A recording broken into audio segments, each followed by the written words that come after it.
तालुक्यातील एकमेव सर्वसमावेशक हक्काचं न्यूज चॅनल विटा लाईव्ह न्यूज चॅनल।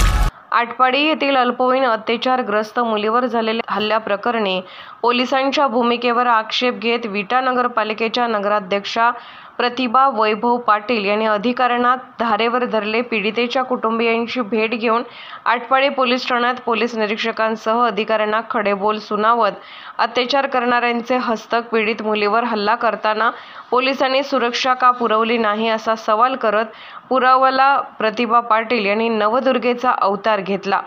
अल्पवयीन मुलीवर अत्याचार केल्याप्रकरणी संग्राम देशमुख आणि तिचे सहकारी सुमित्रा लेंगरे यांच्यावर गुन्हा दाखल आहे। दोन्ही आरोपी अटकेत आहेत। आटपाडी पोलीस ठाण्यावर घटनेच्या निषेधार्थ लोकांनी मोर्चा काढला। या सर्व घडामोडीनंतर प्रकरणाचा धुरळा खाली बसला होता। मात्र शनिवारी रात्री पीडितेवर चाकूने हल्ला झाला। अज्ञाताच्या हल्ल्यातून पीडितेला इजा झाली नाही, परंतु तिच्याही कुटुंबियात भीतीचे वातावरण। रविवारी सकाळपासून पीडितेच्या कुटुंबियांना फिर्यादीसाठी ताटकळत बसावे लागले। याची माहिती मिळाल्यानंतर विट्याच्या नगराध्यक्षा प्रतिभा वैभव पाटील यांनी थेट आटपाडी पोलीस ठाणे गाठले। पोलीस निरीक्षक विनय बहिर यांच्यासह अन्य अधिकाऱ्यांना जाब विचारत चांगलेच धारेवर धरले। आरोपी तुरुंगात असला तरी त्याच्या साथीदाराकडून पीडितेवर झालेला हल्ला निंदनीय असून कायद्याचे राज्य आहे कोठे, असा सवाल प्रतिभा पाटील यांनी उपस्थित केलाय।